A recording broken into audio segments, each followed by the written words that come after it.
I'm sure by now everyone and their dog is familiar with the legend of Bigfoot, but do you really know the true story? How could one species stay hidden for so long, especially in this digital fishbowl we live in today? And finally, what is their origin story? Where did they come from, and why must they never be seen? Find out in this episode of History or Mystery. My name is Noah Kirby, and if you know me, you know I have a passion for journalism and storytelling. I love hearing new takes on old tales. But there is one mystery that has captivated me for so long. That is the legend of Bigfoot. I mean, it's kind of personal for me because most people say I look like one.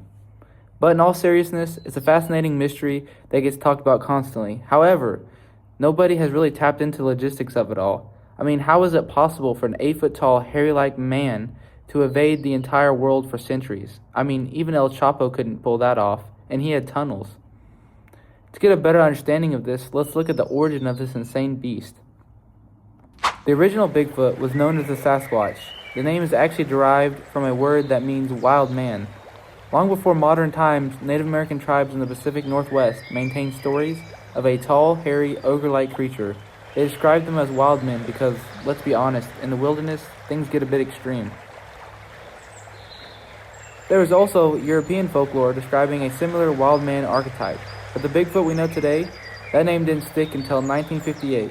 A journalist named Andrew Gonzalez wrote about loggers finding strange, massive footprints in Northern California. Now those tracks ended up being a hoax, spoiler alert, but the legend spread like wildfire, sparking manhunts all over the country. In today's world, the legend is everywhere. We've got photographs, movies, books, t-shirts, coffee mugs, you name it. We've got the merch, but we still don't have the proof. However, with modern technology and archaeological findings, some scientists have a theory. They believe these ancient Bigfoots might have been an Asian ape species believed to have been extinct for over 300,000 years. But if these scientists are wrong and Bigfoot is really out there, the guy has to be a better escape artist than David Blaine. I mean, think about the world we live in today. We have satellite imagery, high-def cameras in every single pocket, and Ring doorbells on every porch. How could a pack of Bigfoots go unnoticed? This begs the question.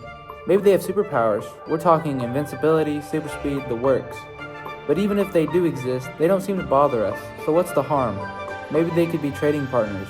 They could teach us their secrets. Who knows, maybe one day, you'll even be able to keep one as a pet. That is all for today's episode. Until next time, stay curious.